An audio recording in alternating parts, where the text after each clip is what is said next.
it will be difficult to do Okay.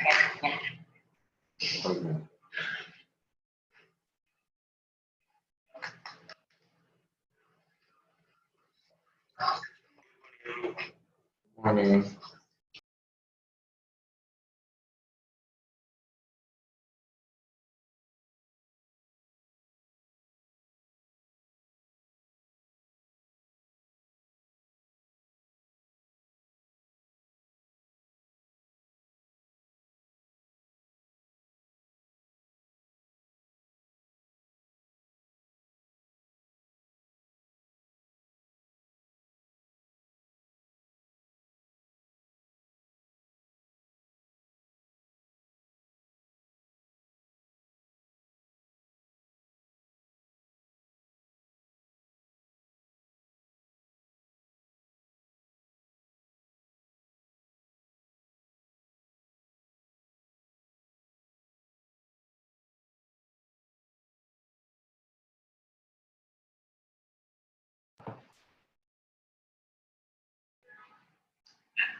Hello, Juwan.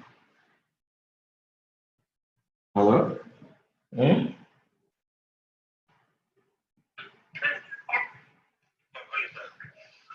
Me? Hey, blue. Nakita na kaya.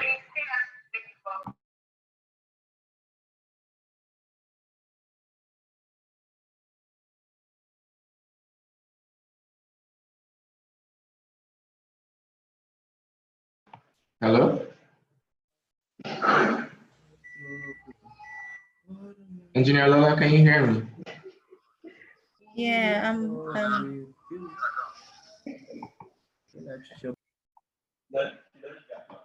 Is Juwan already online?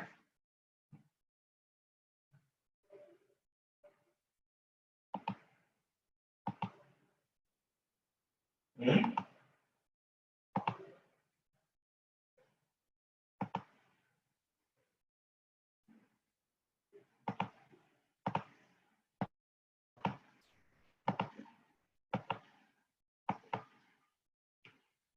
Hello? I think already is here.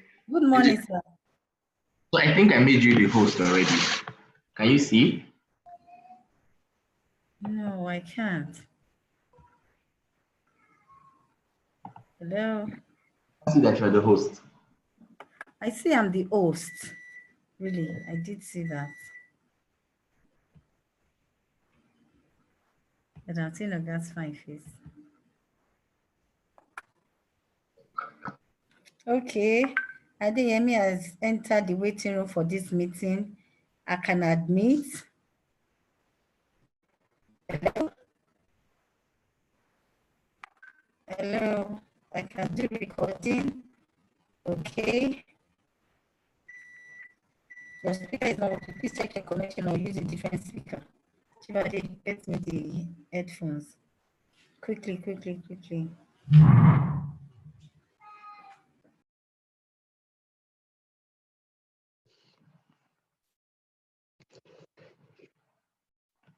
Hello, madam.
Hello, good morning, sir.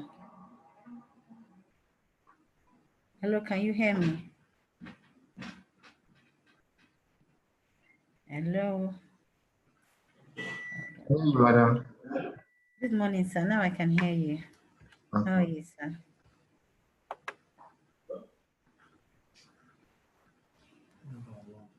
See your fine picture.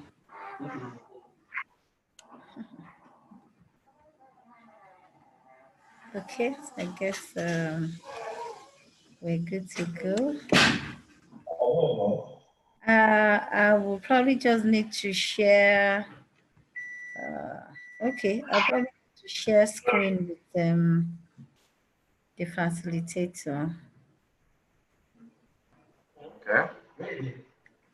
I don't know where to share. This is sharing my screen. How do I share this? How do I get the facilitator to share his screen? Or you will do that for us.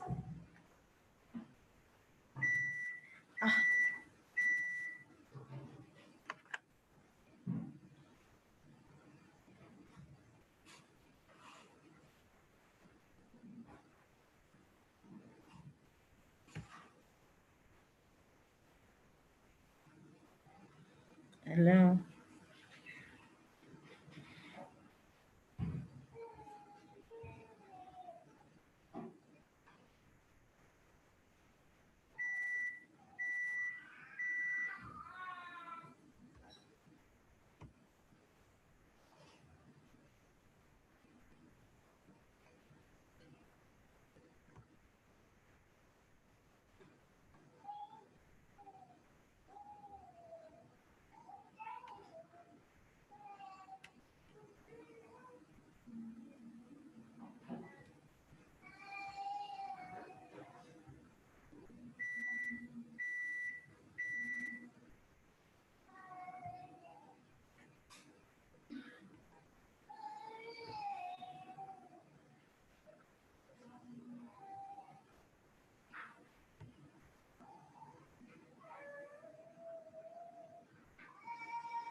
Hello, Grace. One make me host. Yeah, but me wa mo tí mo ṣe máa allow ẹni tó fẹ́ ṣe nǹkan láti share screen ẹ̀.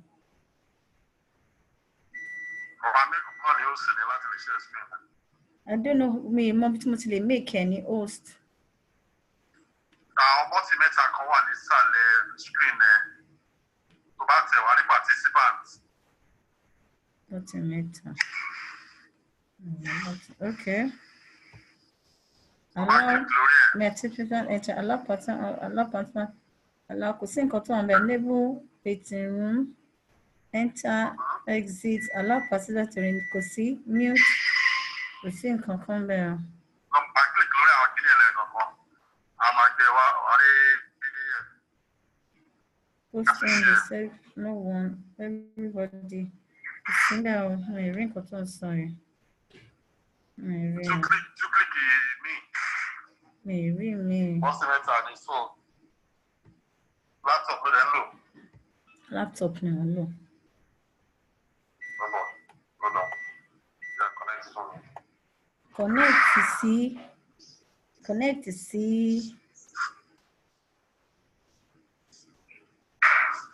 Ṣé kí ni? Ó ní kò connect sí link eléyìí. Send ẹ̀ sí mi ní inú. Ó mú lórí WhatsApp náà, ṣe bóun ni ìkíní wà lórí WhatsApp jàre, ó wà lórí Nice. Ok, ti láìtọ́. Ti láìtàn. Ǹjẹ́ connect ọ̀dọ̀?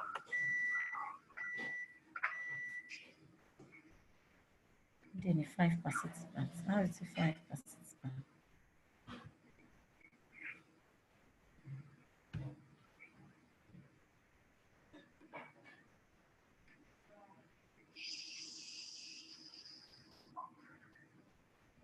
Àwọn èèyàn ti fẹ́ wọlé látago 10. Kí ló ti lè méjì? Okay, let me admit you.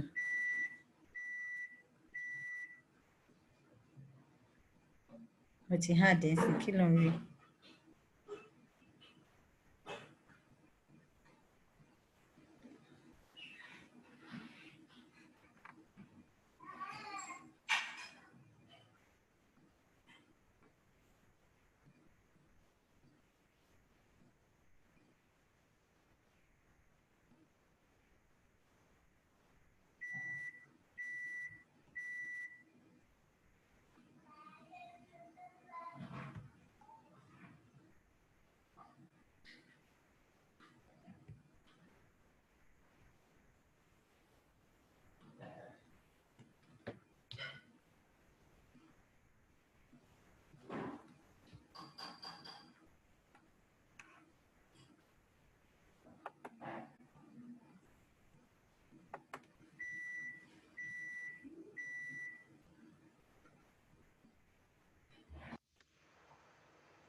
Hello, madam. So tell them the how much 130 million is that for? Or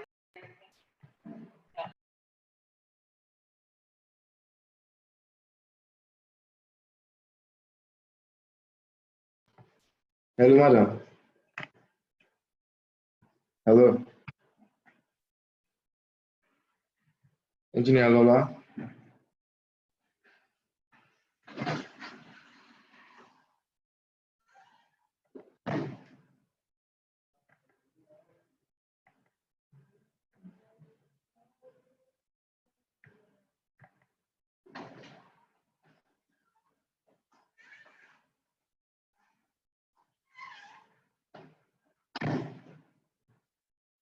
Hello. Okay, so hold on. Okay. Yeah, we can hear you now. Good morning. Good morning. The meeting has not started, sir. I just confirm for you to know that we are hearing you from the other side. Okay, we're doing a test run. Thank you, Engineer Leakey. We're doing a test run to make sure that, and anybody else online, we're doing a test run to make sure that the sound and the visuals are clear. That's what we're doing. So if you want to,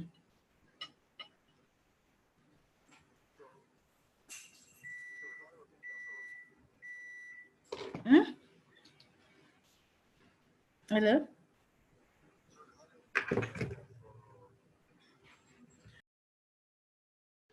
Hello, madam. So, Engineer Lola, before you, for the facilitator to share, you also have to stop sharing. So you stop sharing, then he'll be able to share.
Hello.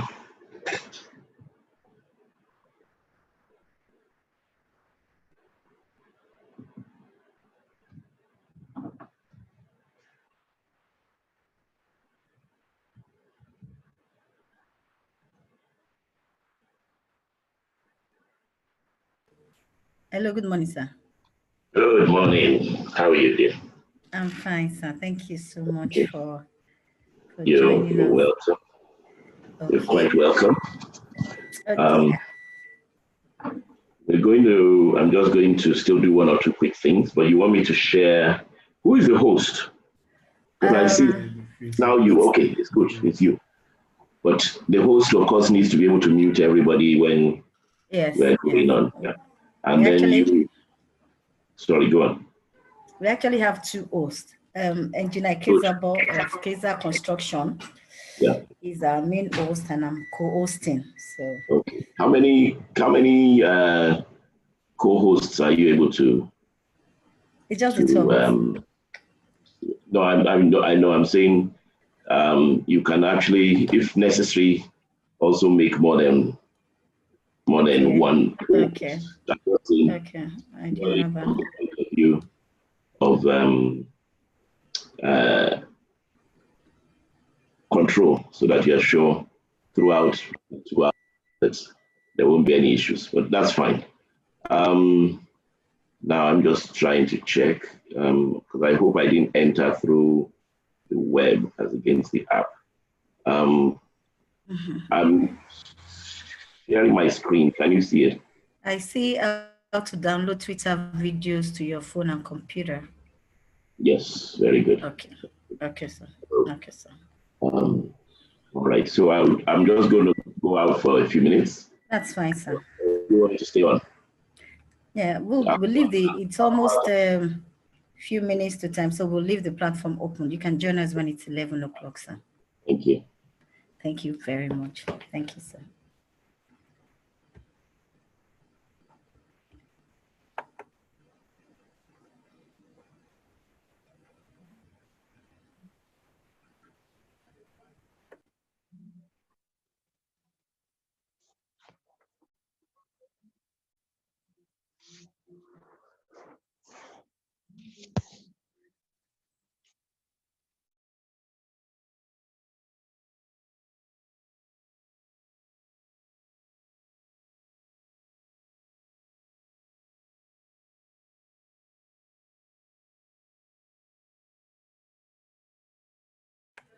Good morning, everyone.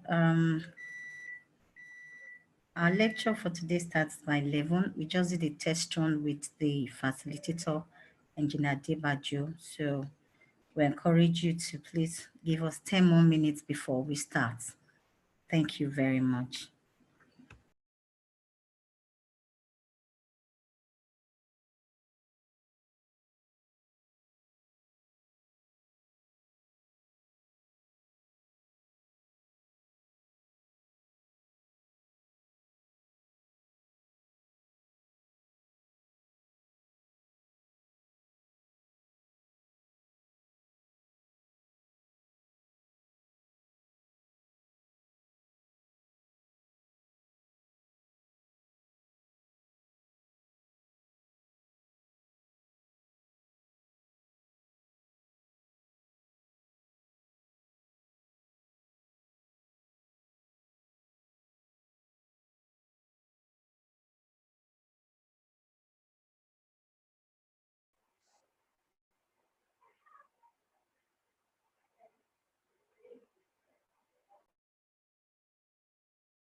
Yeah.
Gently bring the earpiece for me.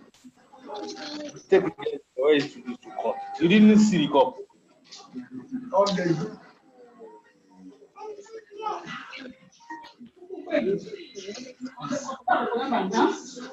Good morning, everyone.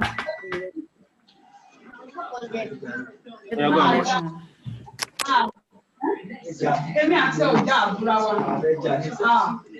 morning, ahead. everyone. Good morning, everyone. Hi, good morning.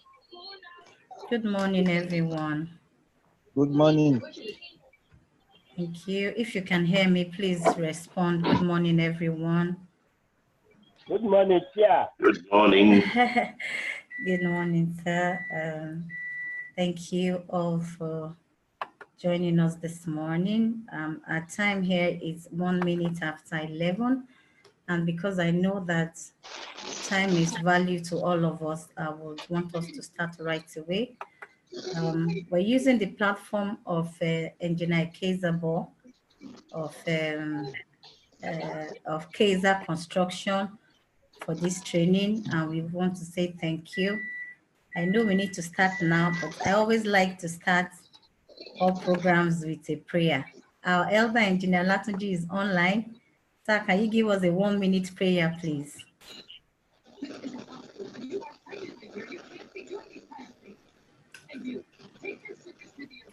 Hello, Engineer Latunji, are you on? Okay, he's not saying anything. Can anybody just give us an opening prayer, just a short one?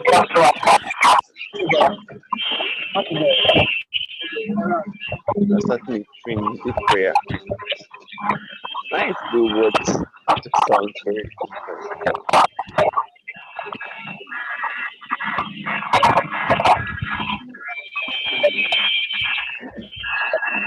I want to.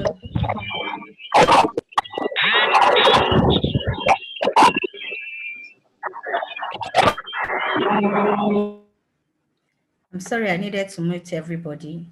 It seems that most of us are at the site at this same moment and at the same time trying to join the meeting. So it was quite noisy in the background.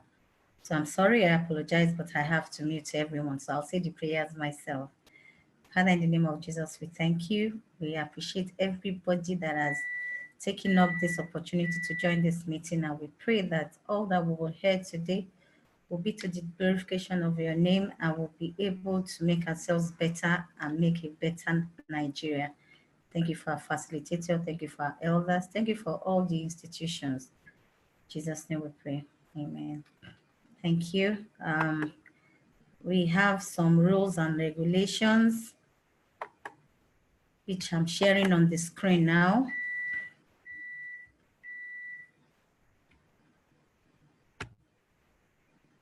I know that we'll have time to go through this. It's just to make our meeting better. Let's take a minute to go through the ground rules. Maybe I should just read it so that we're all together. Please mute your microphone and speak only when the host gives you the floor. Use only one device to access the meeting to avoid sound echoing. If you wish to speak, please use the raise hand feature and wait for the host to give you the floor to speak.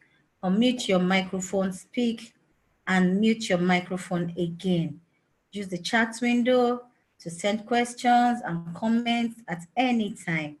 A link for attendance have already been posted this morning in the chat window. Please fill and complete these details so we can have your document for attendance. Thank you very much. This is the agenda for the meeting. I'm the host. I've taken my 2 minutes already. So please, I would want the facilitator to come on. I should read the profile for the facilitator. So I'm sharing the screen now. Engr Kunle Adebajo is one of our elders. He's the chairman and the chief executive officer of the consulting firm, which we all know about, is a world-renowned consulting firm called Overarop and Partners Nigeria Limited. He has a very wide experience in design and construction and management of numerous challenging and successful projects. I know Overarop is an international company, and we're grateful to have Engineer Adebajo with us. He's a past chairman of the Nigerian Institution of Structural Engineers. He has earned a reputable space in the construction industry, and as a thorough professional with a high unyielding commitment to excellence, he has, during the 35 years of experience as a professional, trained and positively influenced most engineers in the built environment. He has built a career for himself, and his impact is considerably knowledgeable in whoever he comes across. He has been an agent, an active agent of change in the Nigerian construction industry. He has also been an active agent of change in the Nigerian Institution of Civil Engineers. He attends all our programs. He gives us an open arm, always ready to listen. Thank you very much, sir. We're happy to have you this morning. Please take the floor. Thank you.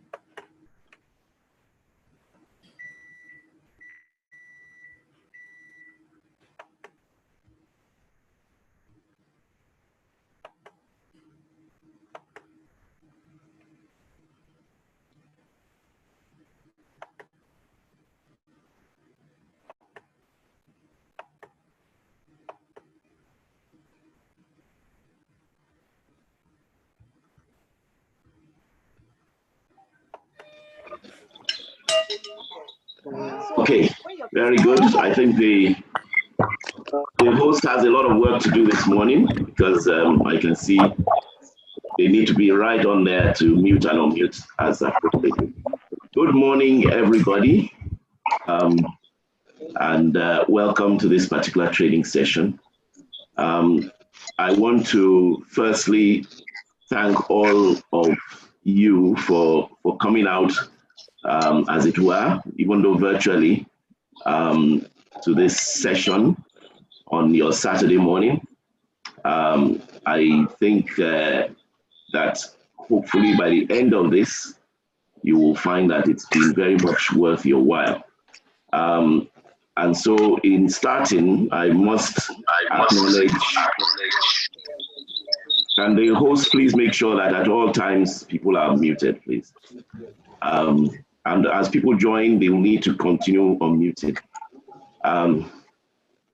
Yes, as I was saying, and I say this because we have some very, very interesting and very important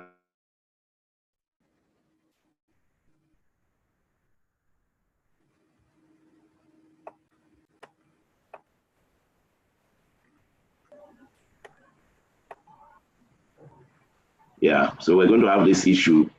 I can see once you unmute everybody, then you have to, so rather once you mute everybody, you need to unmute me. Yes. So that I don't continue talking, thinking that you're hearing me. Anyway, good morning again. I must acknowledge the wonderful efforts of the chapter chairman or chairperson of this of the Lagos State branch of NICE. She really is quite amazing in terms of her efforts. I sometimes wonder where she gets the energy from. Of course, some people will ask me the same thing and some others, but she really is a bundle of energy and very committed. So thank you for this. That is, in fact, the singular reason why she was able to drag me without any reservation whatsoever onto this. I haven't for a little while been doing, I used to do a lot of training programs.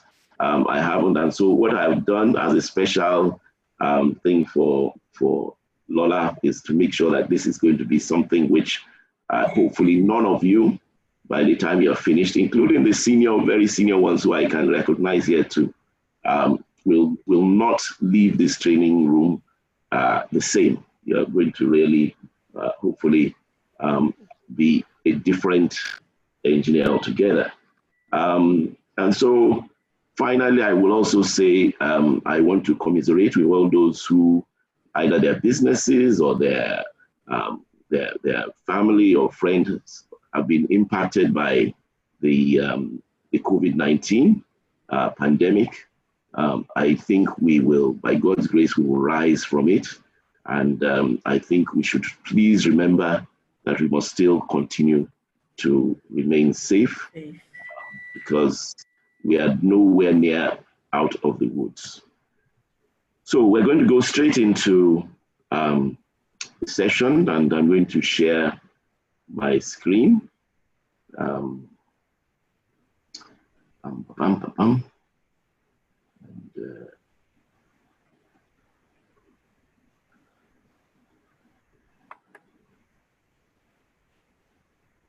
Good.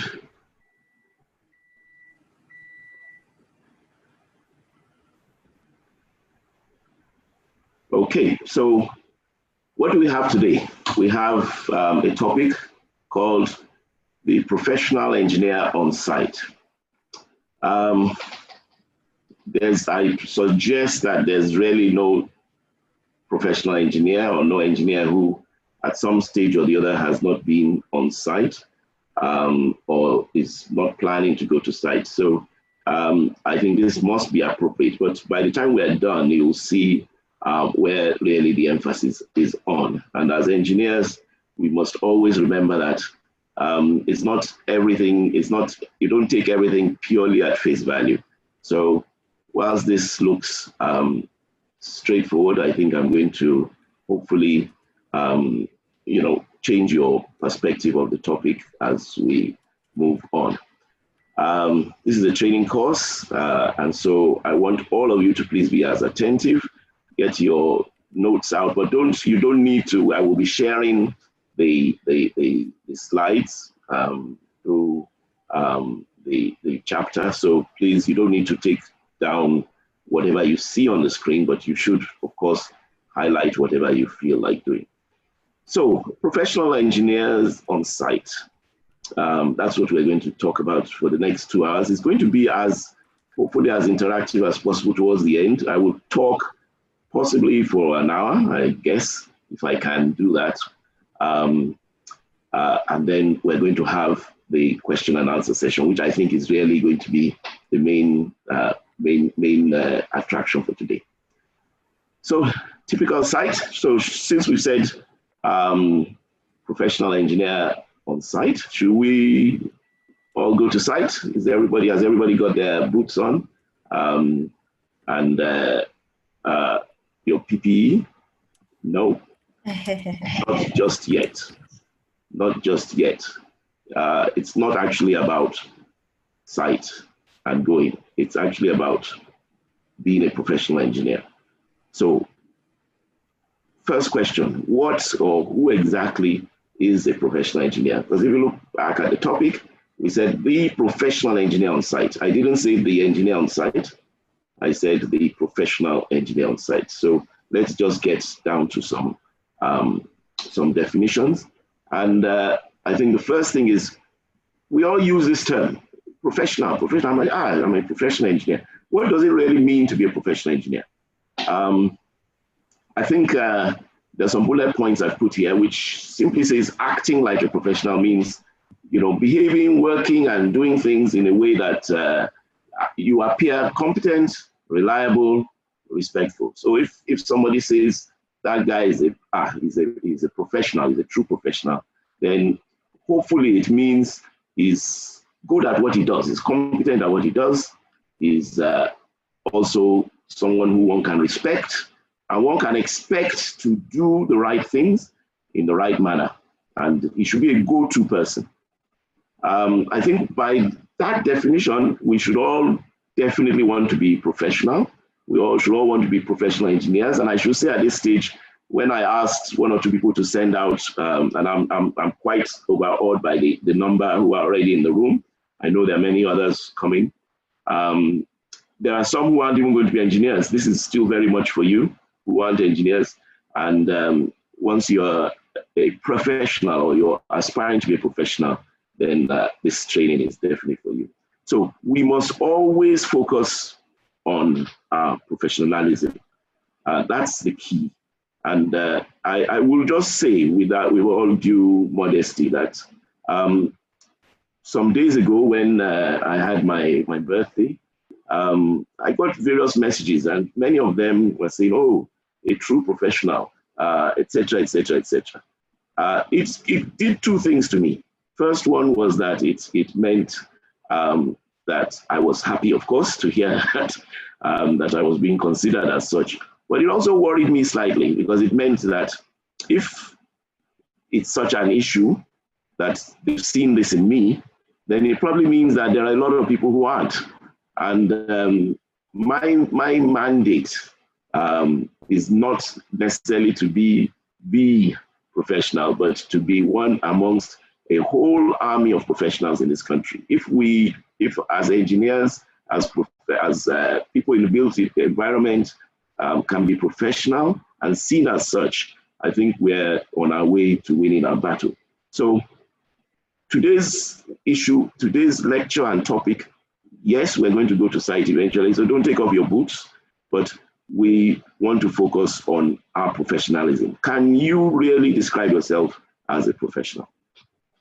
So being professional is about having skills and competence in your field. If someone says, I'm going to a surgeon who is going to perform surgery, I think there is no doubt everybody will want to be sure that they're in the hands of a professional, not a surgeon who earns money, but a true professional who is competent, he has skills, and there are so many of these skills that are required. And I stand bold to say that even as I stand here after so many years, I still am working on my own skills, and I'm sure you all are. This lecture is principally going to highlight some of these and see where we can individually improve.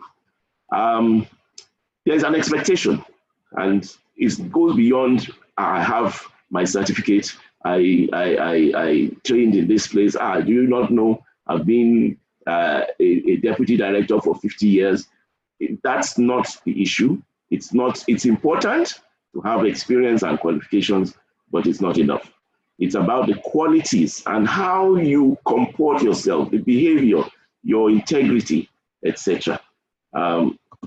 So I've chosen to list out various, we all know these things, but I think I want to highlight the characteristics of a true professional, because that's the only way we can do justice to this topic of the professional engineer on site. It means he must be professional. Some are very obvious, some are not as obvious, but many of them, I would say most of us take for granted, and we need to start to make a change. The first one, incidentally, is appearance. I was trying to look, and I will just look in the corner of my screen to see how I appear. I could actually have come in a singlet and be on a sofa, stretched out and talking to you, because I can say, yes, I'm the CEO of this, and I'm only talking to certain engineers, but that's not professional. Being professional involves your whole appearance as well. And so a professional is neat in appearance. I will not say that you have to wear a tie. Fortunately, I'm not, because I'm going to site. But I think that many engineers I see coming around, particularly those in the ministry, tend to forget. I think somebody needs to be muted. They tend to forget that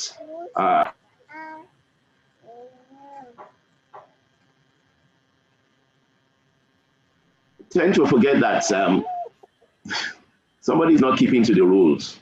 Please, can they mute? Good. A professional has to look good. He has to, you don't need to dress as if you are going to I know I'm the party, but you need, and I think that is critical in terms of the fact that many of us engineers, we already spoil our case because you're going for an interview or you're going to solve problems on a site, and the way you appear, you come in slippers, you are just very casual, is how you'll be taken. The way you present yourself is how people will take you. Demeanor,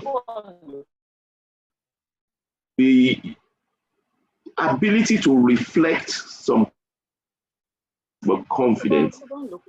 Oh dear. I hope we are all professionals on this thing. Please can, because this is going to be difficult to go through. Because I now have to mute. Thank you. So, confidence, being polite, understanding what it takes. It doesn't matter whether you feel you are even the governor of a state. Going to meet others as a professional means that your demeanor will reflect confidence, but also capabilities, but not arrogance. And many a time I see some senior engineers who, by virtue of their position, they tend to sometimes exude the wrong demeanor.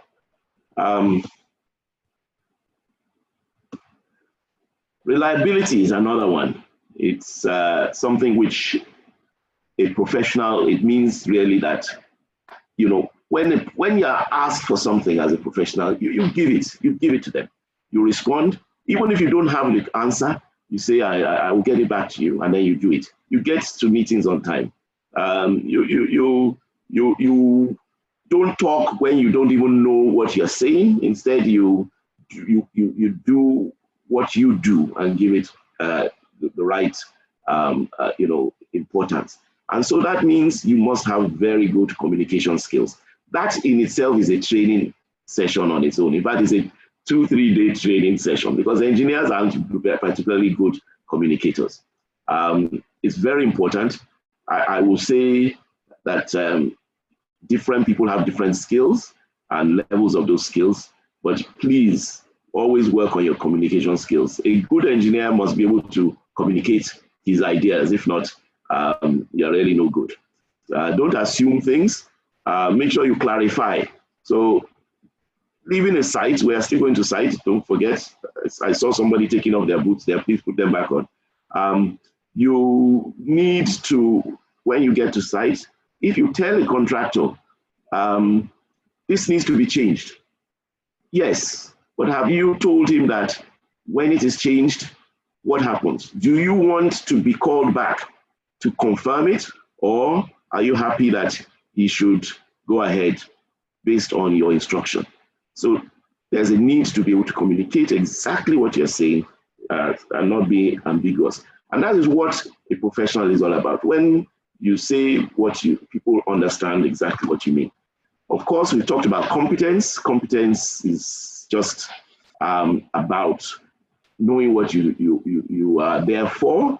But somebody will say, that's a competent engineer. Competence is still a work in progress. It therefore requires taking these type of courses. I can see in the audience some really top engineers who are even my seniors here. And yet, the fact that they have taken time to come in and learn shows that it's work in progress. You're continually improving yourself. So attending such trainings, making sure that you stick to your professional institutions and you are just updating yourself. There's nothing better than seeing a professional who is keeping up with the times. And on this issue, I should also say that in front of our very eyes, we're seeing technology is changing, how we do things. We're talking about BIM, we're talking about using remote working, we're talking tools, we're talking about even this Zoom session. So if you are not keeping up and you are still relying on your competence of the 1970s, well, this is 2020, and it's very, very important that you are right up there. Ethics. In Nigeria, this cannot be overstressed. We will talk about it probably in the discussion. To be a professional engineer is not just about your knowledge, it's also about how you behave. Strict code of ethics. We know in this country, and thank God we're talking within ourselves, we know the role that corruption plays in, we're all struggling and we're all looking at what may come to us. But a professional engineer just has to realize that once you compromise, you are not able to do all those things that we talked about. You can't really look a contractor in the eye and say, you haven't done this right, do it. When you know very well that just last night, he was passing an envelope to you. So we may talk a little bit more about that. I don't want to get us too uncomfortable. Other characteristics, just poise. It's still what we talked about, demeanor. When you're challenged, how do you respond? If an engineer is on site and is being told, you haven't done this correctly, and you think you have, it's still about how do you do it in a calm, structured manner, being able to logically put your points across. The one thing that you must not do as a professional, if you've done 20 years, 15 years, 10 years, and people are about saying, oh, that's a true professional, is to suddenly lose your cool, get all angry and shout and send tantrums. It's the easiest way to destroy credibility, reputation, and integrity. So it's something that we must all continue to learn how to do. And sometimes you may have to go into your room between yourself and your mirror and actually start the conversation before you go out there to be faced with the real thing. Etiquette. Etiquette is another one that, Lola, I'm sure at some stage you're going to have a full session on this. We know that some of these things are not natural to us.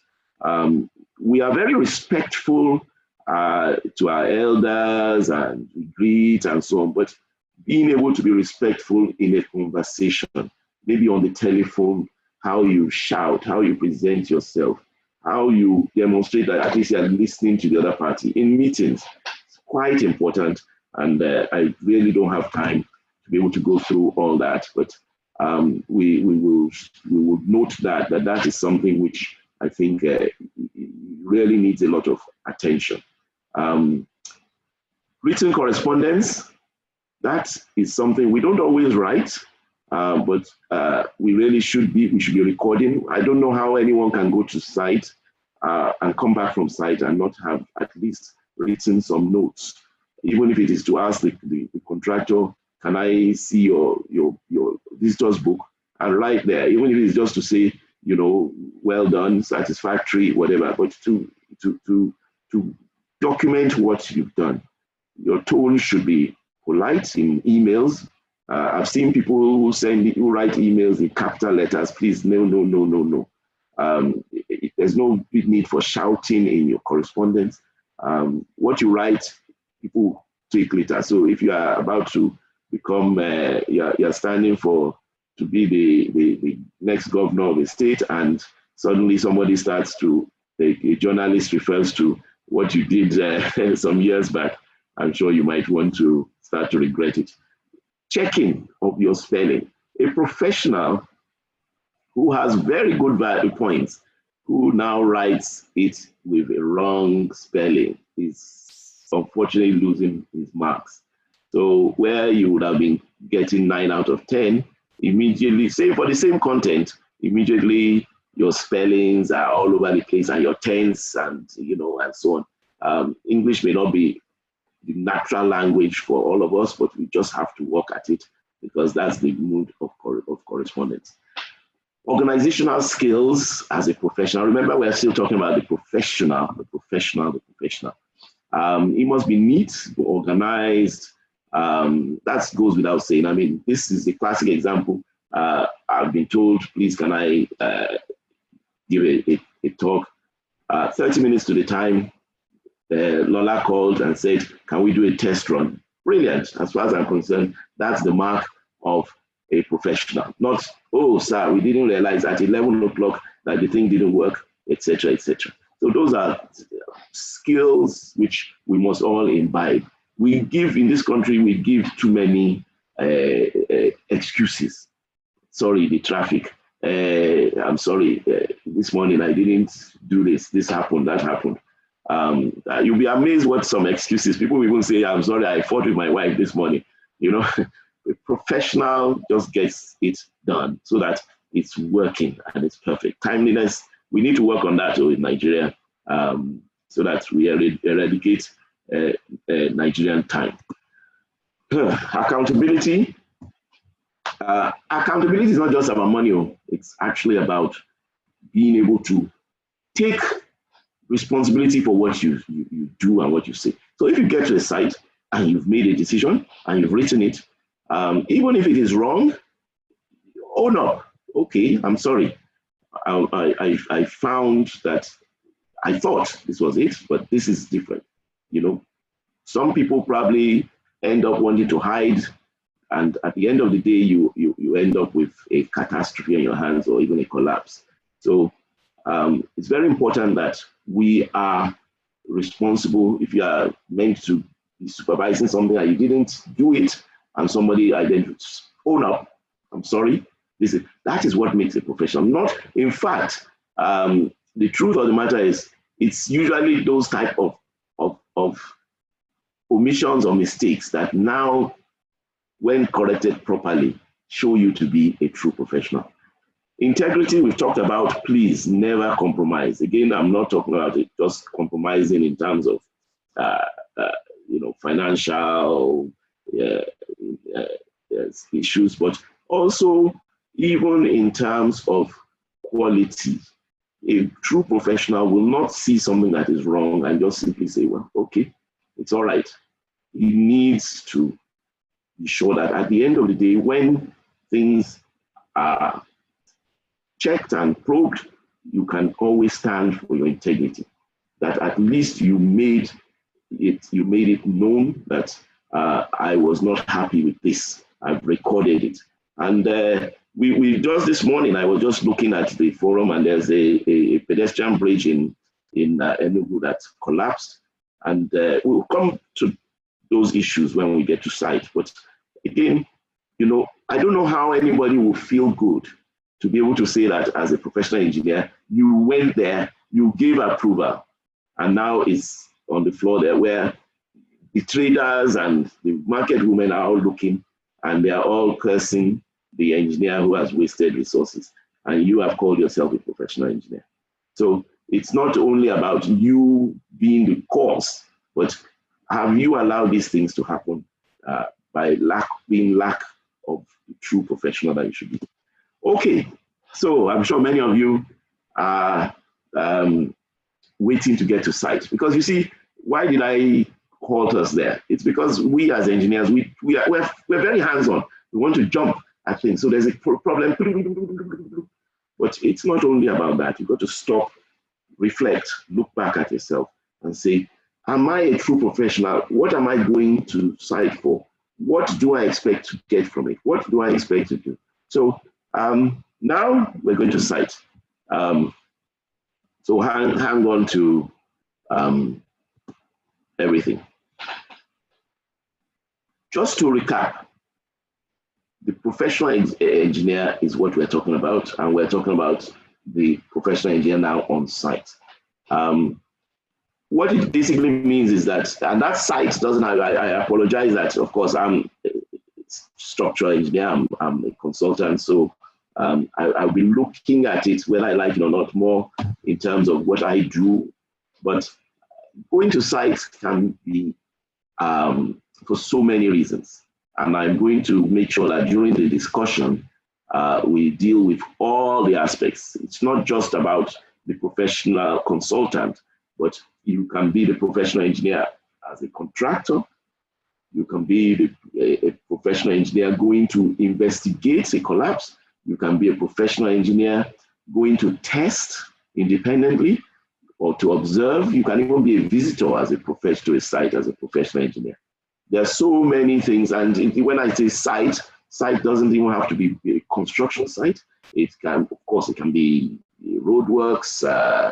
I think FEMA are also here with us. It can be a dam. It can be even mechanical engineers going to look for whatever it is that's being done in a fabrication yard, whatever.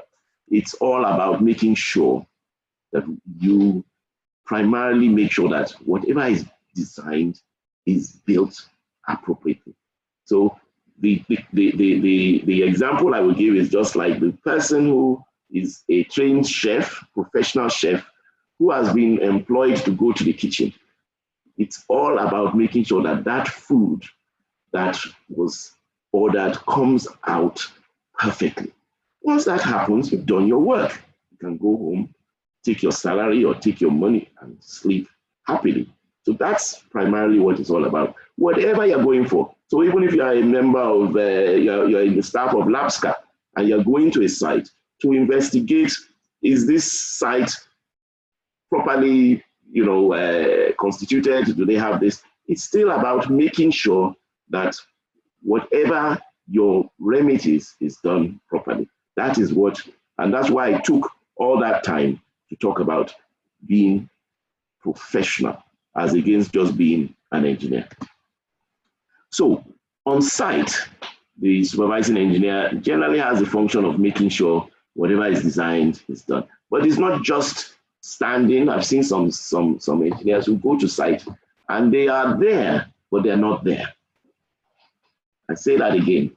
They're there, but they're not there because they've not put themselves into it. They've not been professional. There are sites that you go to and you will see hazards, safety hazards, things all over the place, excavations open. You'll see poor materials being used. You'll see a contractor doing things. You will see form work or something like that, pedestrian bridge, which is so high up, and yet you'll see that the form work is not properly braced, it's not of the right material, and you just ask yourself, so what are you there to say you supervised? And you come back, sit in the office with your newspaper and say, I went to site. No, from today, the Nigerian engineer, and certainly all of you who are on this training session, will become professional engineers and you'll be doing it properly.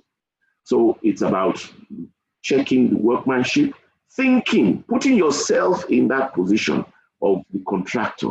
So the first thing I will do when I go to site is I actually don't start giving instructions straight away. I listen first to the contractor. I say, good morning, where are you now? What have you done? When are you planning to cast? Have you got this ready? How are you going to do your testing? Can I see your cubes? This, that, and the other. Because you see, by listening to the person who is doing it, you put yourself into that position. Two, you are actually learning yourself because you are also acclimatizing yourself. And so it means that when you now are adding to it, you are at a higher position than even the person who is doing the work, and you are able to make sure that he carries it out according to requirements. So what are the various things that she has to do? Remember, we're talking about the professional engineer on site. I've listed quite a few. And my challenge to you is to ask, do you do these? If you are in that situation, would you do these? Construction drawings, are they available on site? What are the people on site working with? Are they the current drawings? Have you checked them? Are you able to ask? I will never get to a site and just go straight. I will say, can I have your drawings? Even though I know what I'm going to check, even though I know what is, maybe I've looked before I left, but I want to say, let me see the drawings. And the very first thing I will do, just like the policeman who will be at the checkpoint, I will first look down at the box and see, is this the latest current drawing? Who did it? On what basis, etc., etc. And I won't be tied any contractor who gives me a drawing that is not the current one, because immediately I will get them scampering. And I may even as much as tell them that until you are ready with the right drawings, I'm not available to check the work. This is more for the resident engineers, those who are on site. Many of you resident engineers, you sit there and seem to allow the contractor to do most of the work. You need to do the thinking too. You need to check the drawings, check the bill of quantities. You know, there are some engineers on site who haven't even looked at specifications, so they don't really know. They are not able to say that, sir, on the drawing it's saying grade 25, but in the specs it's saying 124. What are the issues? What's the difference? What should be changed? You know, so these are the type of things that a professional engineer on site needs to be thinking about. Also, to ensure that discrepancies are picked up early. I am going to tell you this one. I hope nobody will go and report it outside, but I can tell you that there is no, Lola was talking about reputable international engineering company. There is no firm of engineers in this world who doesn't, at one stage or the other, bring out some things that are just not perfect. That is the truth. There will always be one or two things. It may just be spelling mistakes, but it could even be omissions altogether. The section is not showing it at the right place. It could be that, this beam is showing 500 deep, the other one is showing 600 deep, which is right. Oh, this dimension from this grid line is not really in the right place. So there will always be. And the best part of a professional engineer is one who can make his presence on site felt by being able to pick out these things.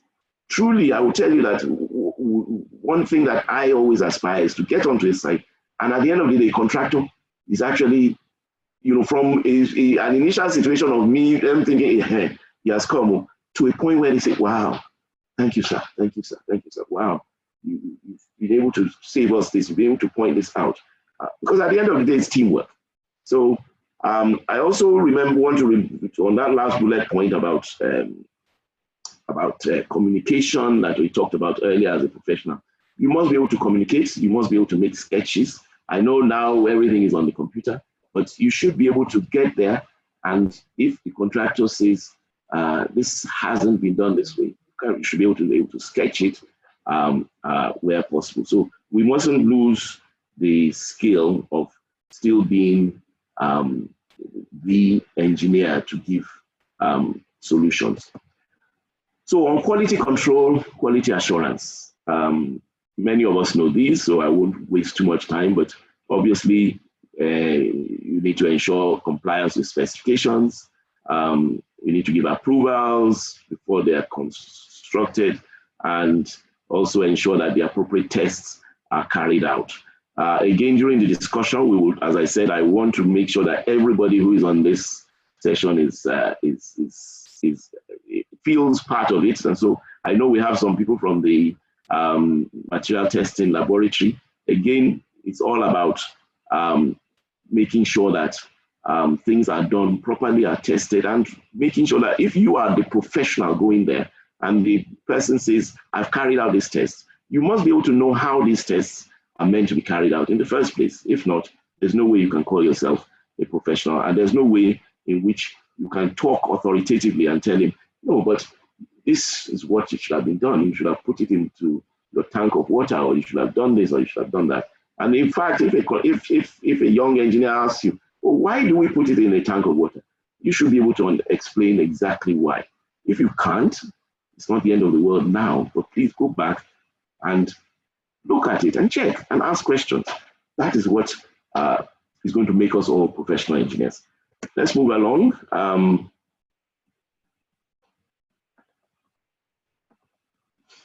So you also got to approve the general work. We know about that.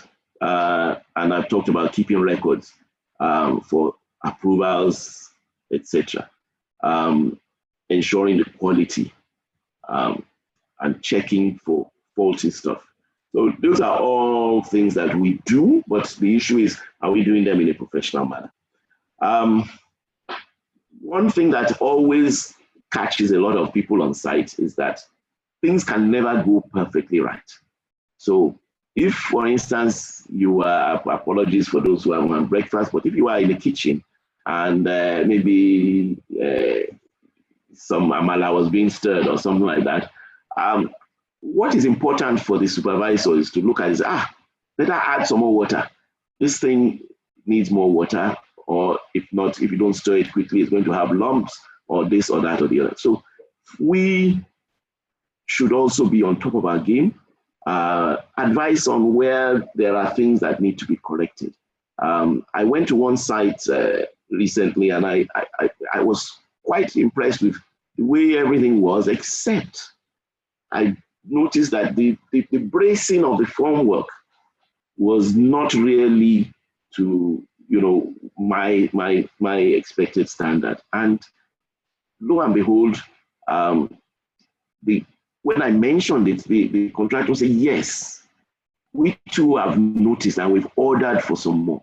Now that makes you a professional, because they also say you even observed it as well and you identified it. So those are some of the things that make this our job enjoyable, because you then stand toe to toe with the very people you are meant to be correcting.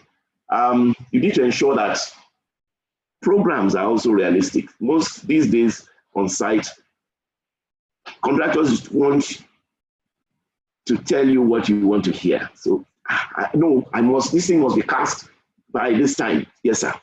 And that's all they say. But can it actually realistically be done? And if it can be, what are the steps that need to be taken to do that?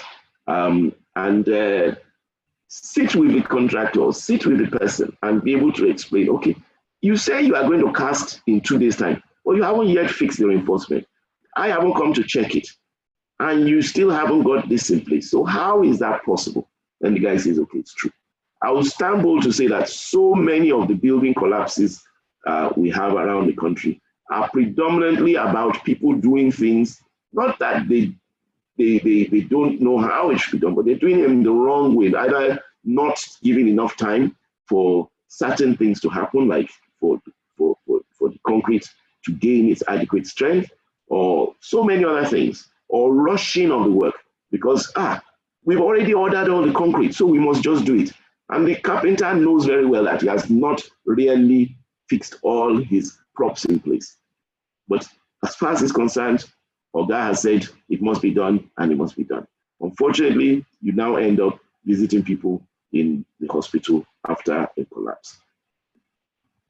So getting towards destination point, we have talked about record keeping. We don't always write, but we must have, every engineer should write when he gets to a site. Progress reports, site diaries. And one of the major reasons why it's useful is that if something does happen and you are on site, as a professional, you may not necessarily be liable, but what will be expected is that at least you documented that, well, I saw this, I checked this, I confirmed that they must do this before casting. It's much better than trying to give stories after the event. And site meetings, etc., are also part and parcel. Very important aspect is meeting. Human beings, we're still human beings, and we need to be able to talk to each other and make sure everybody's on the same sheet. Health and safety, I talked about that briefly, that there is no way. The construction site, for those who are not in our midst, who are not aware, the construction site is, I think it's deemed as the second most dangerous place to be on in the world. In other words, construction sites, the amount of casualties that occur, accidents, it's quite stunning. And I'm not surprised, because you see what is happening. But to visit a site and see the workers in slippers, to see steel bars sticking out, wood with nails projecting, you can't say you are a professional engineer and have been on that site. And you remember I mentioned that you can go onto a site as a professional engineer purely as a visitor. If you are a true professional, even as a visitor, you should be able to say, sorry, I'm not trying to tell you your job, but that is a hazard. This is a hazard. Please remove it. And of course, the most important one, this second bullet point that I put here is that, yes, we are here in this room talking and blowing grammar. But at the end of the day, it's those workers who are out there doing the work. They are the ones who also need to be educated. They need to see you give an example. So if you aren't doing it and you walk in and you say, well, I'm not really on site for a long time. I've just gone onto the site. My slippers, it's not worth me bringing out anything. You are giving an example that the others will follow. Or put it the other way around, you are not setting a good example. PPE is absolutely essential. I know it costs money, but it's absolutely essential. Final one on what you are meant to do, I think, is what I talked about this issue of temporary works. It's a very thorny issue because actually, if you are a supervisor or you are just inspecting, you may claim that, well, all I'm here is to check the actual work that's to be done, not what the temporary works or the false works are. And by that, I mean things like the props, the scaffolding, etc. Unfortunately, a professional engineer, just like the way a medical doctor who is a professional, who is not even your doctor, will see you and say, it's your neck. It's looking like you have something like thyroid. I would suggest you check it out. That is hyper important. You can't go past things based on being a professional and not be able to identify them. If you turn the other way, it's maybe a lasting slur on your professionalism for the rest of your profession. So it's very, very important that you check, you comment, you document on everything that is happening on site. So I've talked, and we're getting to the 1 hour mark, by which time we should start now to be interactive. But before we do that, are we able to summarize a little bit of what we've talked about? Remember, before you jumped out to site, I said, hold on, and we were talking about what is really a professional engineer. Then we've gone to site, and we've talked a little bit about some of the things that are expected of you. And it's about time that we ask ourselves, have I really done this? When I went to Salas site, how much of this did can I say I can tick the boxes? So are we able to summarize? I think some of the things we need to be able to say is, these are some of the things. You need to be able to be familiar with the work, with the specs. There's no way you can check something if you're not familiar with it. You need to be close to the work at all times. It's amazing how you see some people who they are there, but they're not there. You need to communicate properly. You need to be able to be a good recorder. You need to be current and up to date. Be using the right tools. The person you are going to supervise should not be saying things that you are totally oblivious of, so you are just shaking your head and saying, yes, yes, yes. You need to be sensitive to various situations. Sometimes things are not going to be as easy. It's not just about shouting and saying you better do it. It's about being collaborative, helping. You need to be alert. There is no way you can be on site and not be alert at all times. You need to be proactive. Think about this is one, if you are going to take anything away from this lecture, this is one tip I will give you as a professional engineer, is that you need to be proactive and anticipate problems. So it's not about when you're going to site, you're actually looking for what could go wrong, what has not been done properly. You've got to look from left to right And I share another story with some people where when I was younger, I would go to site and the contractor, particularly, these, Lebanese and co, they come, they will be so nice, well done, thank you, Mr. Engineer, this is what, and they will be wanting to show you everything. But the interesting thing is, I would always say, I'm coming, just hold on a minute. And I will go with my drawing, independent of the contractor first, and go around the area. Don't let people guide you to where you should go. You take your time, be sure about it. Then you now say, okay, come, let's talk. But the minute you are already thinking that everything is okay, you are in trouble. So you should be looking at what could go wrong, what hasn't been done properly. You need to be observant, sharp, supportive, and firm. We talked about honesty. You must be in control, neat and presentable. Please, there's nothing worse than an immature. In fact, I think the two words don't go together. Immaturity and professionalism doesn't go together. You need to be generous of your time and patient. Sometimes you need, to be able to take someone through. Patience, very important. Be on top of your game. So what does that all equate to? It equates to being professional. Yes, be professional. And in other words, you need to be a checker, a good one, dare I say. You need to be an organizer, someone who can organize. You need to be an anticipator. You need to be someone who can mediate. You need to be a problem resolver. You need to be an amebo. There are times when you just have to tell. You need to be a safety manager, a friend, certainly to your clients, but even to all others on site. Job marketer, and this one is very important too, an ambassador of the company you represent and even yourself.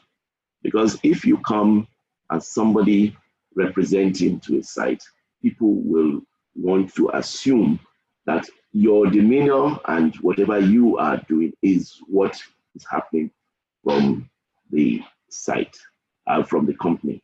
And many a time I will always say that sometimes when you go to a site and you actually use the words I would even correct you and say we, because when you are standing there on behalf of your organization, in any case, in our own culture, we are quite happy to use plural to represent ourselves. So those are unfortunately what is expected of a Superman.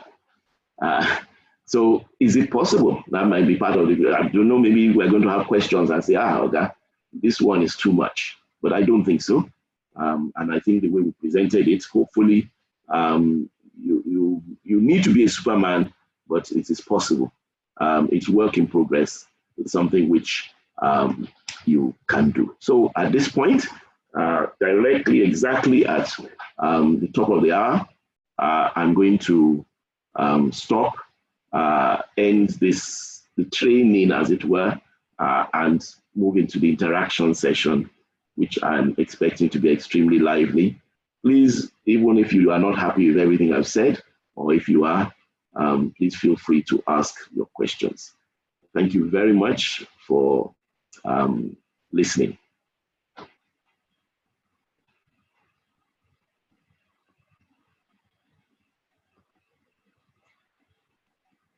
Okay, so Lola, is it over to who is handling this session?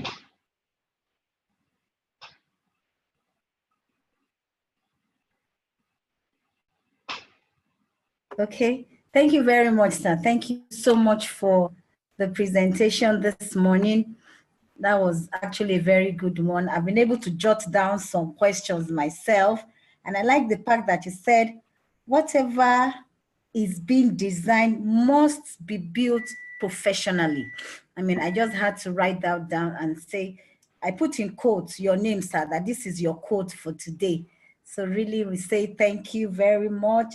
I like your example of cook. Everything you were talking about food, cook, and actually I like that because I guess I like food somehow. So that will stick in my head and I'll keep remembering. Thank you, sir.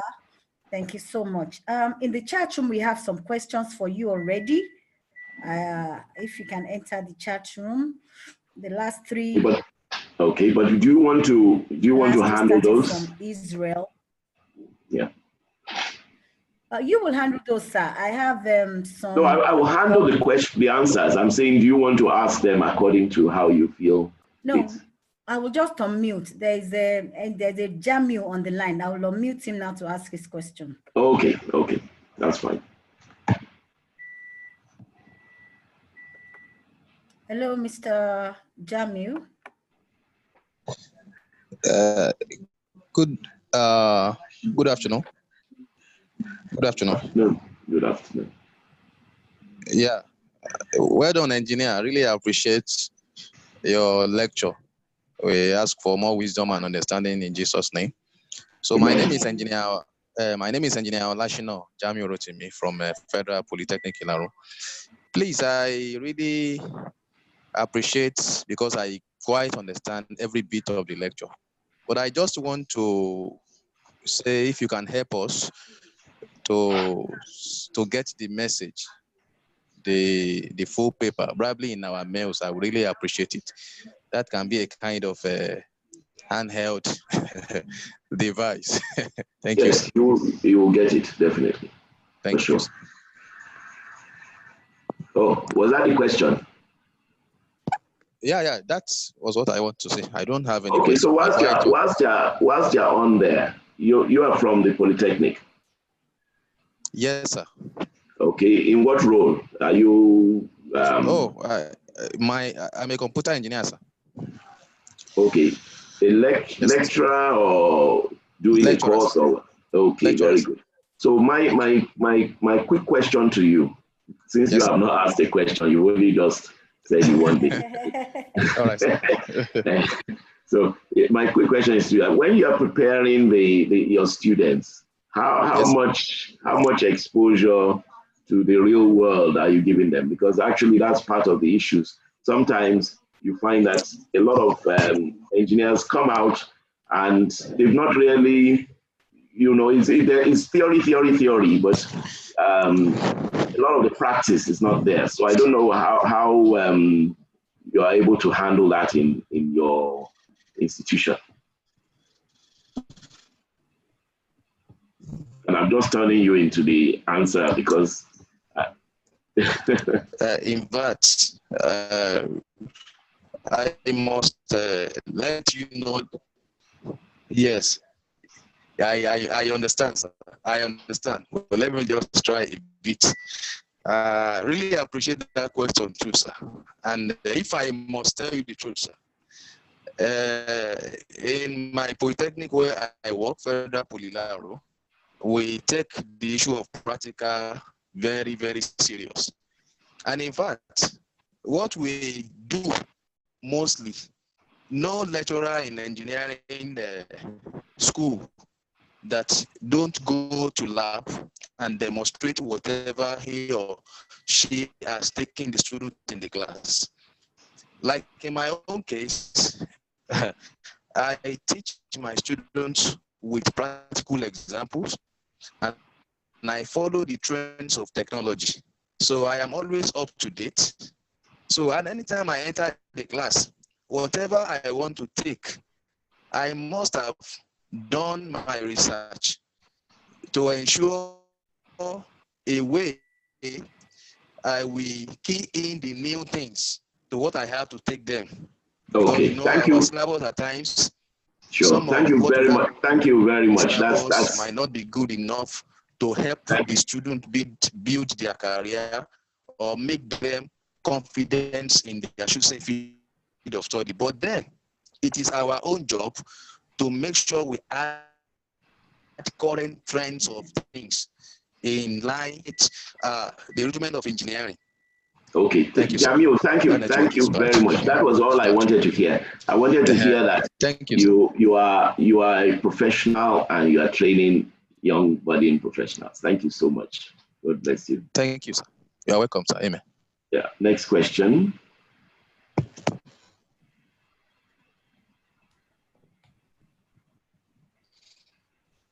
Lola, are you lining up the questions, or should you just read? Are there questions in the chat box? Yes, sir. I think you should just open your chat, and there are lots of questions and comments there already, sir. Okay, but you want to read them out to me, or you want me to read through? You are giving me too much work to do. I'm sorry. Go ahead, sir. Remember that I'm now 60. That's true. That's the active age. Okay, yeah. So just clicking through. I mean, might just be useful. Somebody has asked here, Israel Sumola has asked, what's the difference between working drawing and construction drawings? I would say they are exactly the same thing, because once you are working on them for construction, then they are the working drawings, as against drawings that are either preliminary or for tender or purely for other purposes, including you could even have as-built drawings later on, but working drawings and construction drawings, ultimately the same thing. And it's very, very important that before that drawing is given that status, that it has been properly checked and vetted. Okay. Johnson Olatunde, the problem with reading is some of them, I won't be sure if there's a question at the end, but yes. Johnson Olatunde has asked, please, sir, for someone like me who is in my final year, could you please recommend such courses? Yes. Please link in very much to this branch, and I will also put out a plug for NI-T as well.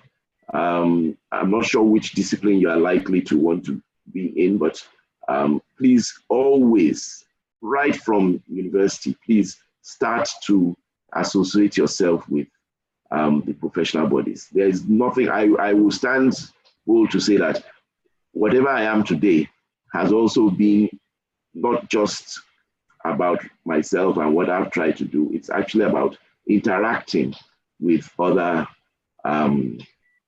engineers. And particularly when you see your seniors and how they are responding and how they're acting, you can't but learn. Kenneth Mbalaso says, exactly who is responsible for the correctness of temporary works? Very good question. Very, very good question. The contractor or the resident engineer? I would have loved to push that question back to you, but I am without any doubt that the responsibility is primarily with the contractor to do whatever he needs to do, because he's the expert at putting it together. Sorry, Lola, again, I'm bringing in food. It's because I haven't had anything today. But if you go and ask someone to bake a cake, the cake molds and the tin and everything else is primarily the baker who has to make sure. You can't come back later and say, this cake, sorry, is all over the place because I didn't use a firm enough supporting cake pan or something. No, but you as the supervisor or the resident engineer should still ask him, are you sure this thing will give this? Why don't we strengthen it? Or show me your calculations. We should never hesitate from asking questions of the contractor on site. How are you doing this thing? How are you sure this will work? Are you sure, have you taken in account the different stresses that will be involved, etc., etc.? Miriam Wolabi says, this is a nice one. Are female engineers allowed to do site residency supervision? Big capital, yes. Please, I can tell you, female engineers are just as competent to do every aspect of engineering. But do you remember, whether you are male or female, you remember I mentioned you must be going to site appropriately dressed. Obviously, you can't go to site, or I assume you won't go to site in a mini skirt. Just like I will also not go to site in a flowing agbada. So it's all about appropriateness. So definitely, female engineers. And I will tell you something else. This one is also useful for a whole session on its own. Not about females, not about young, not about anybody who is going to a site as a resident engineer needs to remember one thing. Within the first week, they will either decide to respect you or you are on a downward trend. So when you go and you are firm, you are proactive, you have integrity, then they will respect you. But nobody that I have ever seen, a good female engineer who goes to site and gives instructions, will ever be told, no, I'm not following that because you are female. The bottom line is, are you professional? And once you're professional, but don't also expect that for that reason too, you can be lax about it. You need to do it well. I'm sure I don't need to tell you more than that. Kenneth has asked another question. How will a resident engineer continue to act professional and perform his duty when the client's rep, due to economic reasons, takes the side of the contractor in issues raised and seeing the resident engineer as delaying the project? This is something which if I had to write my life story, I will remember one issue where I got to site and it was as if the client and the contractor were together and I was the one who was on the other side. And I was trying to say, no, we need to do further excavation. I believe we have not got to the right level. And the contractor was there saying, well, if your engineer wants you to spend more money, but I will enjoy from it, but I am telling you, and he will show the clients all the various reasons why he shouldn't listen to you. You need to hold your ground and you need to document. In that particular instance I gave you, the following day I got to site, when I put my foot down and said, you must still continue excavating. When the following day I got there, I was almost treated as a god because he said, come and see what happened. They started bringing out tires and all sorts of waste from the ground. And they said he didn't realize that there was actually a lot of waste pushed down. And they just felt that by me instructing that they should continue casting till we got to good virgin land was just wasting their money. And from that day on, there's nothing that I will say that they will not listen to. So that's sometimes what a resident engineer, a professional engineer needs to do. Hold your ground, do it, and explain to him that economic reasons are not enough to cut corners. If you want all your money to go down drain, that's very much the outcome of such. Richard Coker says, I would like to ask how I can gain so much exposure even in the university. One thing I would just advise is, as I said earlier, link up with one of the branches of NSC, of NI-Struct, of NICE, and also start, just be curious. Something that surprises me is when you see an engineer who will go to a place and he'll just sit and maybe he's waiting to meet someone and he'll just be sitting there not doing nothing. Look up, look at the beams, look at how things are constructed. Question yourself, if I was the one asked to do this, how would I do it? Or you're on a site and you're still waiting to be brought in. What are they building? What aren't they? Be curious, be inquisitive. That's how you will build your skills. F. Young Insikak says, how can we balance professionalism and fees in this time where engineers are being paid peanuts? That's a very, very good one. Honestly, I'm sure there are so many people who have thrown this whole issue of professionalism away because they say Yes, I was all professional, but look, meanwhile, the ones who are unprofessional are riding all sorts of things. That's the way of life. I think you have to make a decision. Do you want to be a professional engineer with all that goes with it, or not? And if the answer is not, fine, then just walk out. There's no problem. But I think most of us will tell you, most of us, I see so many of my senior colleagues or fellow colleagues here on this, and most of them will tell you that the benefits, the pure joy of being a professional engineer far outweighs, some of the other trappings. So for me, if I had to come back again, I would do exactly what I do. Let's see. Yes, Lola, did you want to say something? Yes, some of the engineers have their hands on. Okay, so let's take those. They want to talk, Abby. Yes, I do. Fine. So let's do so. We can come back to the chat box because it's always nice to hear people as well. Yes. So please, I'm only the presenter here, so you run the show. Call whoever has their hands up. Okay. Yeah, please. Hello, ma. All right. Yes. Good morning, ma, and good morning, sir. Engineer, we really appreciate your efforts. We are very, very grateful for this class, sir. I'm a young resident engineer currently. Hello, sir. I don't know if you are with me, sir. I'm fully with you, Sheriff. Please go on. Okay, sir. All right, sir. So I have basically two questions, sir. One of them is as regards the sites I currently supervise. It's a pile work that is currently being done, and I have come to realize that the client has a representative on site, and I am the representative from the consulting part. But some of their procedures, the methods they are using for their piling is not as effective as I would want.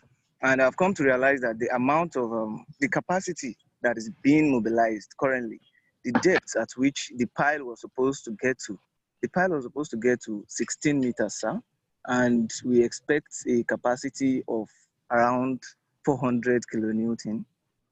But currently, the pile is terminating at 12 meters, and the capacity being generated at this point is around 300.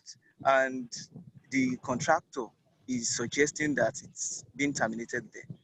And I believe if they use a particular method, probably if they use a particular kind of rig or hydraulic armor, it can actually get to that specified depth, and the capacity they are targeting can actually be achieved. But in this situation now, the client's representative is asking me the question of if it is okay what they are doing or if it is not. And I wouldn't want a situation whereby I would give information that would harm the contractors. I don't know if you are with me, sir. Yes. So what would you suggest? What would you suggest be my action as a young engineer? Should I report this case to my boss, who is currently not on site, but because of the fact that the client is on site and is very inquisitive, he wants to get information on hand? Do I need to refer him to my boss, which is a bit rude, and it seems as if someone is hiding information from him? Or do you think I should go ahead and give him the full information about this? Okay, those are your two questions or one? No, that's the first question, sir. Should I go ahead with the second? I think so. Sir? Yes, I think so. But very quickly. Okay, sir. The second question is about husband. I've come to realize that pile construction works and other foundation types at husband 2 has been a bit problematic. Most of the buildings there, including one that is currently being done by Trevi Foundations, are settled. So I would like to know what engineers in Lagos precisely are doing about the terrain. Is there any form of research facility, a research firm, or something that engineers in Lagos are currently doing to research about the nature of soil at that region, Osborne 2 specifically, sir? Thank you, Sheriff. I think you've asked some very good questions. Probably most of all, I will commend you that at least you are doing sort of what we've talked about, which is questioning things, and that's very important.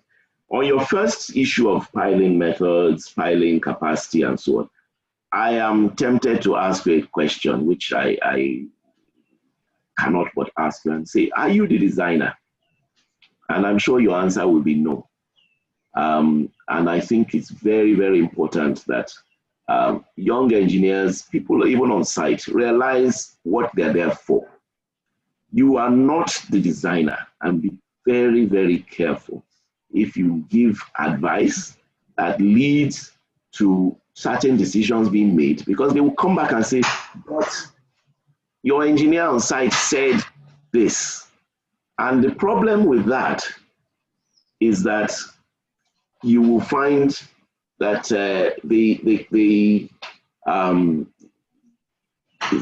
is the host, can the host please check what's going on? One or two people need to be muted. You will find that at the end of the day, you will be the one in trouble. So you don't need to take on that type of responsibility of deciding on length of piles or the capacity. You are there to observe and inspect and make sure that things are done as designed, and you should stick to that. So the issue of, oh, should I tell my boss? Of course. What are you doing on site? Everything you're doing is meant to be relayed back to your boss. You should be giving reports. And unfortunately, and I don't want to make it personal, but what I'm hearing too is it's appearing as if your boss is a bit distant from the project, and it's all been left on you. So please, without opening this one up, you should immediately put it in writing and send it to your boss. Don't take on responsibility that isn't yours, because at the end of the day, it's never pleasant when things go wrong. It's never pleasant. Let's just leave it at that. Your second question about Osborne 2, I think is very, very valid. It's something that sometimes makes me wonder if we actually are as professional as we are as a nation of engineers, because you mentioned the point. Various clients are building in Osborne 2 and they are having issues.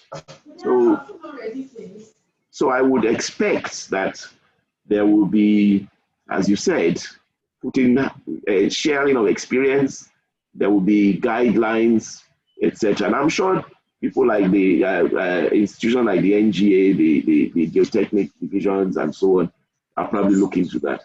But it's a very good question. I won't be able to answer you directly because I'm a professional engineer, you remember. So I can't say I've done the research myself, but I do know that the issues you've mentioned are very valid. I've visited some places where if you look at the cracks, it's scary. And in that place there is big man's properties there. So very huge edifices. And it's very sad when you see something that is straight out of California or something, and then you suddenly see all sorts of cracks and settlement. But yeah, we need to put hands together. Lola, next question.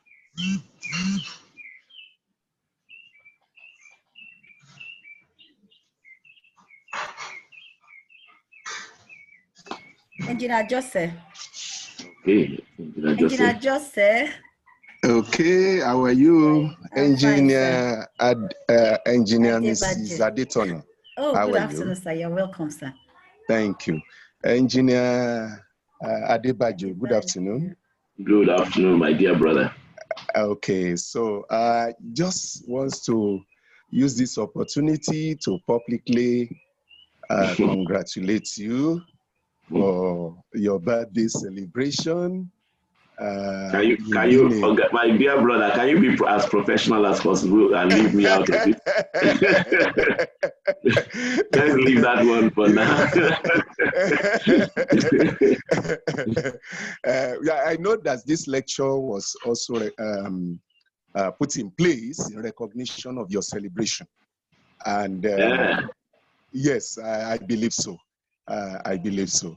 I think it's just a coincidence. Okay. It's a good coincidence. So just to say happy birthday. One thing that I let you know, I've known you in the last 35 years, and it's been full of good testimonies. And I pray that God will continue to help you to uphold the testimony and do more for humanity. Thank you. God bless you. Thank you very much.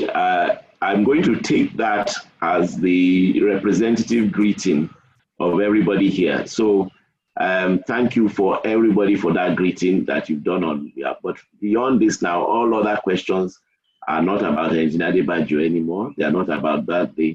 They're about the subject matter. So thank you very much for that, my dear brother, and for everybody else. So please, further comments and questions, you no longer need to flatter me, please. Next question.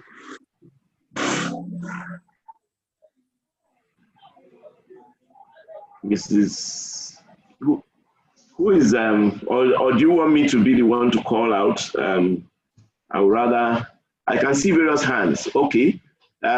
Miriam Olabi. Yes. Please go ahead. Go ahead.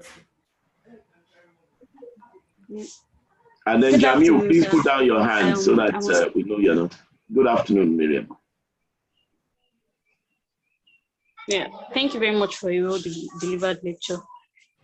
I would like to ask, how does one manage the seeming bridge between civil engineers and engineering geologists on the site? Usually, in a case where they don't agree on certain things, what are witnesses? Contractors believing in the superiority of the civil engineers over the engineering geologists. How does one manage situations like that? Well, it's almost like everything in life is all about agreement and collaboration and coming together. I would like to feel that generally everything that we do is meant to be scientific. So I think if we bring in personalities too much, we might end up with something that ends up being unprofessional. So I would still say, rather than on site, I would push it back to the designers to say, this is what is coming out. This is what the geotechnics guys are saying. What did you design to this? Do they meet your assumptions? And then move along. Because again, each party has its own responsibility. The designer will be held accountable for his design, and the contractor will be held accountable for his construction. And ultimately, we hope that everything works well, but when it doesn't, then each person will have to come and be accountable as professionals.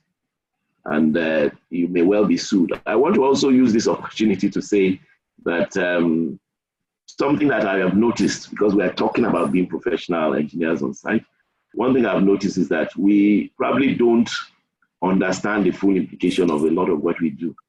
If we did, we'll be much more careful. If you go abroad, maybe in the US, you will find that they will be much more, well, they keep to what they know and what they do because they don't want to be sued. So as soon as we start getting into an environment where litigation is much more rampant in the country, you will suddenly find that those type of things will be solved immediately because only the right person who has to take the responsibility will be the one to take that decision. We must be very careful just making decisions or giving instructions that are not ours to give.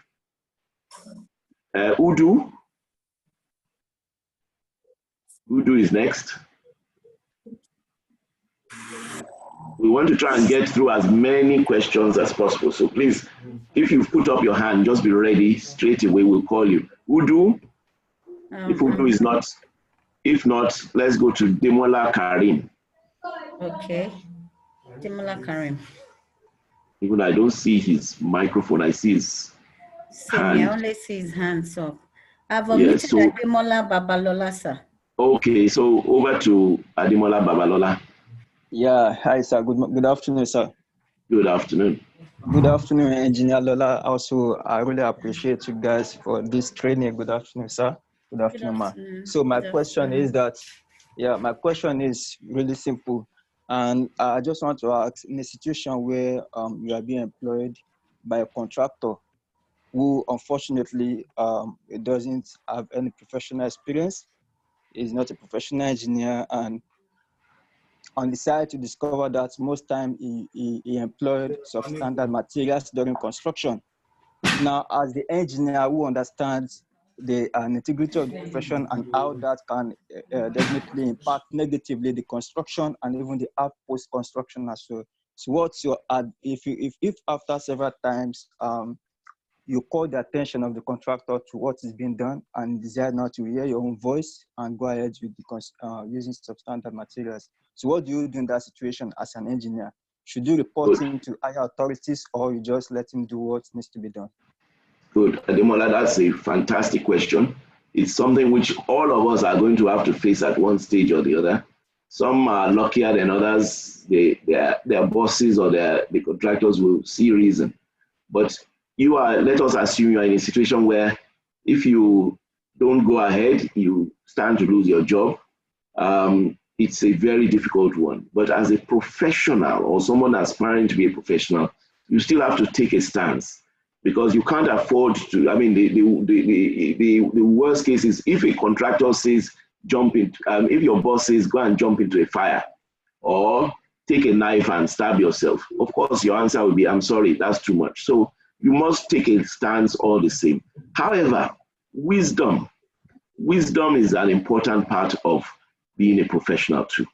You can get to where you want to go through other means. For instance, there are whistleblowing techniques that you can use. So that rather than it being Ademola Babalola who is the one going to report, you could use some style to go through, maybe say this body, who will then come to say, we're visiting the site, and then they will bring to his attention the various shortcomings. So you don't have to take the whole weight on your head because you are in it for employment and your family may not be too happy if you just take your stand and say, well, I've resigned. But sometimes you may have to do that. But I think use some wisdom. Let other people do that. As I said, whistleblowing is an important part of our work these days, where you may have to just get that report through to maybe the material testing laboratory, maybe LabSCA, to say this is happening. Please, I'm anonymous. So when you get to site, don't say it was Ademola Babalola. Just do it. And before you know it, you will even be the ones, consoling him. Hey, I wonder how anybody would know. But sir, maybe we better just do it that way because I hear they are coming back again. So and you've achieved your objective and you move on. And it's a difficult thing, but that's what I would strongly suggest. Akinola Olayemi. Akinola. No, sir. I think we should take Udu now, sir. Udu is unmuted. Okay, is Udu ready? Okay, Udu. Good afternoon, sir. Good afternoon. Yes, sir. In fact, I was raising up my hand before Nasiru came up with his question, and thank God he did. Nasiru is part of our team. Yeah. So he's on that project supervision. Is supervising on our behalf. So I will quickly address that before I go to my question. I want to publicly apologize to Nasir because I'm not far from site. The only thing is some decisions have been taken that he is not aware of. Sure. No problem. He has reported all the all the concerns. I have even taken decision yesterday ahead of that. Don't worry, we're not personalizing this. Don't worry. Move on to your question. Don't worry. So my question is this: it's even it borders on supervision and professional relationship. How do you handle different professionals on a project with opposing idea, opposing design ideas? For example, one is a contractor, one is a foundation engineer, one is a structural engineer. Now, there is a problem, general civil problem, and we have opposing ideas. How do you manage, what would you recommend, sir, the management of such relationship so that there won't be rancors? Okay, thank you. That question was slightly answered or asked and answered before, but I will just say again, for the avoidance of doubt, that each professional, because remember again, we're not just saying the engineer or the architect but professional engineer should be in a position to recognize the extent of their own involvement. But that doesn't mean that you won't have an opinion. You can state your opinion. You can even state it quite firmly that you don't believe this. Record it. Try and see if some arbitration can be done in form of maybe some senior members of the profession. Don't let it become a personal thing, because you see, our egos as human beings, our egos sometimes get in the way. I don't want to be seen as wrong. I don't want to be wrong. There is no reason why even a student should not be able to come to Engr Adebajo and say, sir, this thing you said, I don't think it's quite right in this situation. I should be professional enough to listen and say, you're right. You're absolutely right. But sometimes egos don't allow that. So it's okay. Get the appropriate person to do so. But it will be very painful if all the various consultants are fighting on, and the person who loses is the client. At the end of the day, the client will be the one to lose. So very important. But I want to say that for professionalism, we need to take our person out of it a lot more and use our training and our logic. Who is next? Babagana. Can I follow up on this? Oh, you want to follow up? Did you say, is that Udu saying you want to follow up? Yes, I want to follow up on the answer to the question. Who is this, sorry. please? Is this Yes, I Engr want to follow Adebajo? up question, sir. Absolutely. Yes. That's Udu. Go on then, follow up quickly. Go on. Please go on. Yes. We can hardly hear you. Yeah, I think he has a problem with his. I think he has used up his. You've used up your quota anyway. Okay. So let's move on to.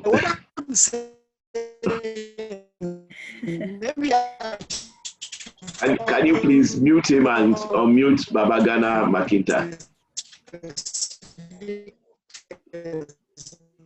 Example, without taking your time. Yes, sir. I'm unmuting. I'm on the project as a foundation engineer, and I saw some issues wrong. You can link into me directly, Udo.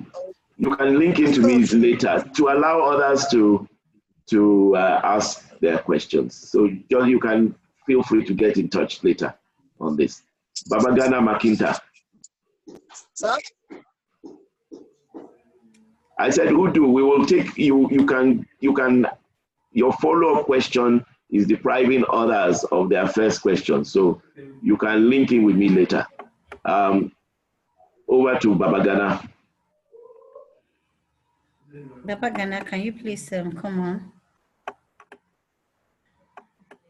Oh. What's happening?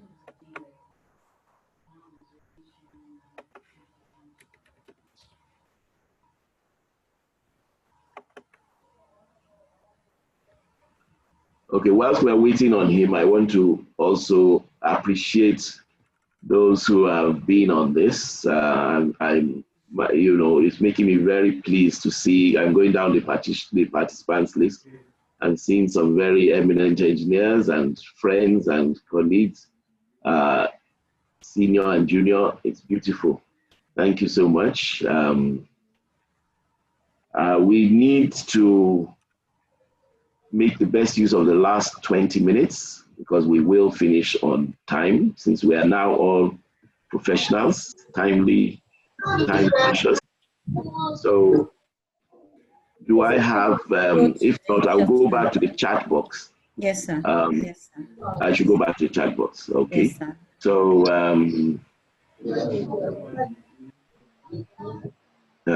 I unfortunately, since I closed it, I need to see where I stopped from.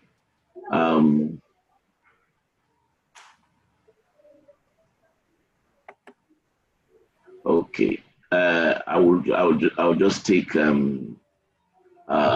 Salami Ademola has asked a question. He says, what can be done to encourage and ensure the use of PPE amongst local contractors? Salami, that's an interesting one, and it's quite a difficult one because let us forget about even PPE on site. Let's even use the issue of masks. I'm sure of recent times when we are now asked to go out with masks. Sometimes we forget it, or sometimes we have it on and it's not convenient. We put it under our chin. We're climbing up the stairs and it's difficult and so on. So we should recognize that PPE on site is not the first thing they want. They would rather be more relaxed, but it is necessary for protection purposes.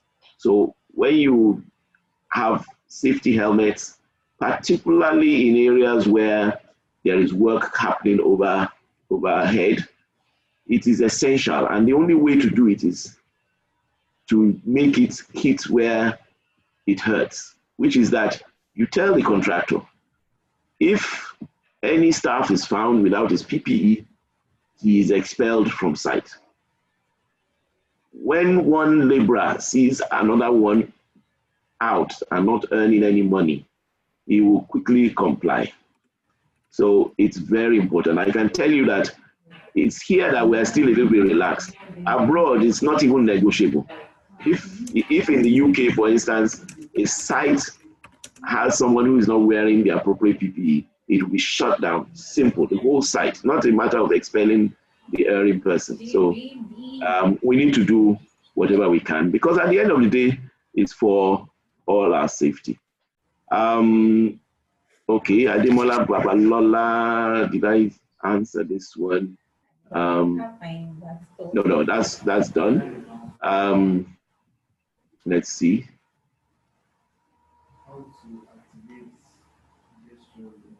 Okay, Builder Olayemi has asked an interesting question. He says, I enjoyed the lecture. I know engineering has a very wide scope. Which professional is saddled with the responsibility of building, production, and management as far as building project is concerned? And I know that this is in a way opening up a very sore point as to what is the relevance of the various professionals. I know on some sites, people don't accede to the builder. In some sites, the builder doesn't accede to the engineer, etc., etc. I will be honest with you, being professional, I don't want to get into a strongly controversial debate as to this. But I will say that if each individual is professional on site and is doing what he is doing well, you won't have this issue. So in other words, there's no point me asking, should a surveyor be on site if he's professionally doing what he's doing? Of course, that surveyor shouldn't come and now say he wants to check my reinforcement. Equally, a builder is definitely a very good professional to have because he understands how the building is put together, and there's nothing wrong in that. But he must also not expect to take the place of the person who has designed the building. So going back to our Amala, as we get closer to lunchtime, the person who has chosen what is the menu is has to be the one to decide what is going along with the Amala and how it's going to be served. But at the same time, when you stated that, the person who is very good at stirring it or putting it together also has a very important place. So I wouldn't say that any specific professional stands head and shoulder above any other one. The roles are there, but each person should do what he is trained to do. And so if you are trained to design, then you should be the one with the responsibility for design. And unfortunately, in this country now, we don't like seeing others. It's almost like the crab mentality. We don't like to see others who are good at something doing it. You should just do your own and be very good at it too. So I would say that's the way I would answer that question. Miriam Owolabi asked, does Arab provide opportunity for female engineers? Definitely. We have quite a few very good, excellent engineers, and we have one that is in fact on the board. So we are very much, we believe in diversity, Christian, Muslim, male, female, north, south, whatever it is, because as a professional organization, we realize that it is our output that is important, not about who is providing it and what sex or what height they are. Abdul Razak has asked, as an engineer growing up supervising site, there have been situations contractors drop money. Okay, the question ends there, but I know where he's going. This thing is a problem, and I'm not going to be the one to solve it today. Most contractors, they say, no, I'm not giving, it's just appreciation now. And unfortunately, the poor contractor also believes that the person who is not voicing it still wants it. We all want money, but I have a rule, and I'm not necessarily saying you have to follow it, but remember again, we're talking about the professional engineer. My rule is anything that I cannot be happy to see tomorrow morning on the front of Guardian newspaper or Daily Times, I won't do it. So it makes it easier for me because I can always ask myself, am I happy for somebody to hear that I was doing a job for Julius Berger and I got a car? I mean, they may be saying there's appreciation, they may be saying this, you've done so well, you are a factor, but would I be happy for it to be on the front pages of a newspaper? I'm sure the answer is no. However, if that same contractor says, you've done very well, this is a memento, we have this pen branded here, would I be okay it being on the front of the Guardian newspaper? I think my answer to it would be yes. And if my answer to it is yes, then that is fine. So there is a distinction, and the question is getting that line right. I don't think any of us can ever fully get it right, because it is even, the example I've given is even simple, but there are some which are much more difficult than that, you know. So we won't, that alone is a training topic on its own, in terms of ethics.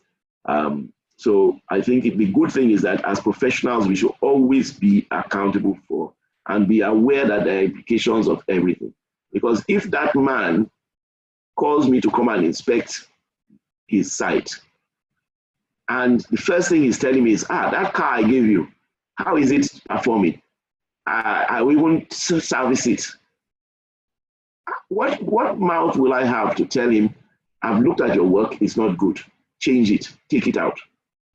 So there are implications of everything, and a professional must weigh it up appropriately. Engineer Yusuf says, This is a valuable chunk of information. It will raise the bar. I pray so. Okay, I think this was just congratulatory. Somebody is requesting for the slides. I told you it will be available. Maybe hopefully the organizers will also make available the recording. A comment from Abdul Razak says, I think to protect the integrity of the growing engineer, very senior engineers should be assigned this responsibility, as they may not be swayed by financial inducement of the contract. I don't believe it. Everybody can be tempted. Everybody. If I tell you I have not been tempted, I won't be telling you the truth. But go back to the mantra that I use and how I try to avoid that temptation. Yes, that's the MD construction case. Oh yes, yeah. my friend, absolutely. I was just about to recognize the name. He says the long-term benefits of doing the right thing far outweighs taking shortcuts for immediate benefits. I totally agree with you. Totally agree. But you know, some say, you sit there and be waiting for it long-term. That's me, I'm taking short-term now. Because it's almost like you could use the parallel to this issue of lockdown, where some people are saying, if I stay locked down, will I not die of hunger before that of COVID-19? And you really have to understand their points of view too. It's not easy. It's not easy, but I would definitely agree with what you have said, my brother. The long-term benefits of being professional is beautiful. I am such a fulfilled engineer because I honestly believe that there are things that weigh much more than gold. And as I said earlier, if at least people are able to say, he's a professional, I mean, that to me is good. And I will dare say, I'm trying to be as modest as possible. I dare say that it's not just to hear it from people who know me very well. It's great to hear from people abroad. It's great to hear from others who will actually tell you the truth sometimes. And it's a constant work in progress, which you need to keep on. Femi Adedotun says, I think the idea of constant site progress meetings can get out of the various challenges. Teamwork is also very important. I agree with you 100%. If you are too far from your site and you're not talking and questioning, you won't be able to detect the problems. So again, back to my Amala. If you say you're a supervisor in the kitchen and you go and sit in the sitting room watching DSTV, by the time the food comes out, you better accept it as it is. So you need to be, at the very worst, you take your TV into the kitchen and be using one eye to watch it. But to be far away, to call yourself a true engineer and be far away from your site and not be able to answer and know what is happening, that is, for me, that is almost a crime. Abdul Razak says, okay, that's mainly to Engineer Lola, but there's another need. Yes, I agree with you. We cannot have too many of this, even though obviously it's sometimes not always possible. Ibwa, okay, again, as mentioned, safety. He is a contractor who understands truly what that is, and it is about more education of indigenous companies is required, because truly it is painful when you get to a site and somebody has died through something that shouldn't have happened. To imagine how you first go to the family, to imagine how the cost of doing so much, it's just not worth it. So we need to make safety. And incidentally, one of the things I would always advise contractors on site is have every morning before you start.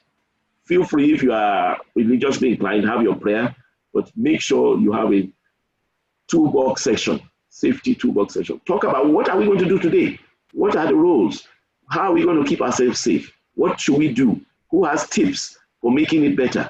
Because then you will be surprised. A laborer who you have counted as nothing will just tell you, sir, have been seeing this thing, I think it can cause damage. And all of a sudden, you find that it's a very, very important part. Larison Towo says, how should engineers cope with current inflation and current crisis? Also, how to deal with clients not paying professional fees. I dare say, I think is this a lady? I will either call either my brother or sister. That one it passes this particular session about clients not paying fees. This thing is almost, the sin is as bad as since Adam and Eve, and it's still a problem. There are so many good professionals who have really put in their work and they're not being paid.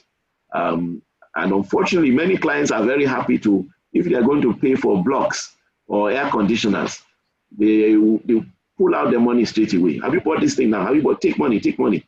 But when it comes to professionals, well, we must continue giving value, because actually, if you are giving value and a client no longer has that value, he will come seeking for it. He'll say, okay, sorry, I agree, I need you.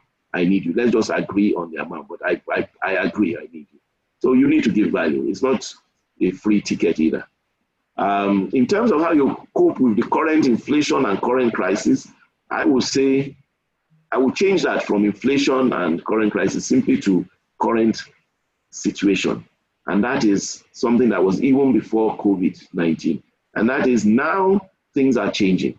We as professional engineers, we need to be retraining ourselves for skills that are needed. It's not just good enough having a certificate anymore. Things are changing. You need to move with the times. So I would strongly advise that you should sit down, and if it is not all about I beg to apply, many of us on this forum right now are people who can come up with good ideas. And I dare say, even if it's not in engineering, you have at least had a good background as an engineer. You can now go out into the world, do anything, and you will likely excel. Go and be a barber. You know, I am sure because of your engineering training and background, you will do it exceedingly well.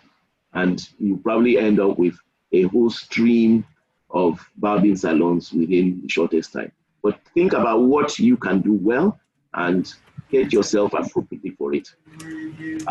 As we start to round off, let's see if there were any more questions. Okay, a comment too that there should be token cash awards for workers who follow safety rules. I agree. Incentives. It may not even just be cash. It may just be that you even something as simple as casual laborers who you tell them that because you've done well today with safety, you are going to be first on the list to be employed tomorrow. These things make a difference, and we need to keep people on their toes, give them incentives. Joseph Nwakwo says, how do a fresh graduate apply for a role at Arrow? I think you write to them, but okay, because he has tried applying. Okay, that one will take off. So we seem to have come down to the end of the chat box questions. Yeah. That's fantastic. In terms of timing, we've also come bang on time. That is also extremely good. The reason is that we don't want to take anything for granted. If we say it's 11 to 1, somebody is quite right in planning something for 1:15 or 1:20 or 1:30. So we don't want to take, as much as it would be lovely to go on, but I think over to you, Lola. I think it has been a useful session. Thank you for having me on. Thank you very much, sir. Thank you so much. I'm giving you a round of applause here, and I'm standing up to give a standing ovation as well. Thank you so much. Thank you. We appreciate you so much. I can't give enough appreciation, so I'm going to be asking Engineer Komu, who is also online, to Okay. please give an appreciation of your time, sir. Okay. Engineer Komu. Incidentally, I would love to see a listing of those who participated. I can see so many very, very erudite engineers on. Fantastic. It gladdens my heart. Thank you all so much. And I hope if today has added a little bit to your professionalism, then you have really done me proud and made me very happy. Thank you. Thank you, sir. Engineer Komu, can you please have you, sir? Thank you. I hope you can hear me. Yes, so my brother. Yes, we can hear you, sir. Thank you. I cannot but join the entire NICE Lagos chapter to thank you, Engineer Adebajo. You've been a wonderful person. You've been a professional to the core. At least with me and you, at least for quite some time, we've had a lot of things together. Sincerely, I quite appreciate the way you take the lecture through. By the way, you continue insisting on professionalism, ethics, how to work together. Not about individual, it's about that project. It's about deliverance, it's about results. I think I want to thank you so much, sir. Personally, I've gained, and I know many of our colleagues here have gained. And I want to thank you once again. So God bless you richly. Thank you. Amen. Thank you so much. God bless you all too. Thank you, sir. Thank you so much. And you were absolutely on time. I have just 1 minute after 1 o'clock, which is good timing. So on behalf of Nigeria Institution of Civil Engineers Lagos chapter, we say thank you to you, sir. We are grateful and we honor you. I should actually, I have a certificate of appreciation for you for having you on. You can email it to me, Abi. I will send it to you after this training. We're grateful. I was also going to try and I also have a whole bag of snacks here that I will send. I will Zoom item 7 to everybody. If you don't get it, then it means your own version of Zoom is not the current one. Go and upgrade it. I know that we will all get it online. I've unmuted everyone so that if anybody wants to say thank you as well, they can. But on behalf of the institution, we say thank you, sir. Thank you. So many appreciations still going on in the chat room as well. People say thank you. Thank you, Engineer Adebajo. Thank you, my brother. Okay, thank you, Engineer Adebajo. It's pleasant listening to you. Thank you, sir. Great weekend. Happy birthday to you, sir. Thank you so much. Thank you. Thank you, Engineer. Engineer Dayton, well done. God bless you. Thank you, sir. Thank you. Thank you.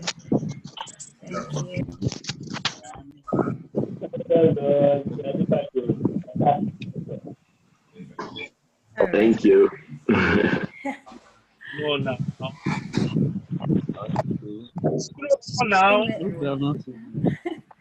All right, sir. Shall I end the meeting now? Thank you so much, Sarah, and everyone. Thank you. God bless you.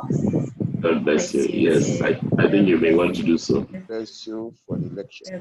Bye. Thank you, sir. Thank you. I hope we can have more of this, sir. Hopefully we will. We will. I'll be the next facilitator by next week. All right, everybody, thank you. I'm going to end the meeting now. We have the recording. We'll post it to those that are interested. Surprisingly, some people are still waiting in the waiting room for admission, but wow. I'm adding them, but then the meeting is over. Sure. Thank you very much, sir. I'll end the meeting now. Thank you, everyone, for joining us. We're Thank you. God bless you all. Keep up the good work. Thank you. Thank you. Bye. Bye. Bye. Bye. Bye. Bye-bye. Thank you. Bye. Thank you.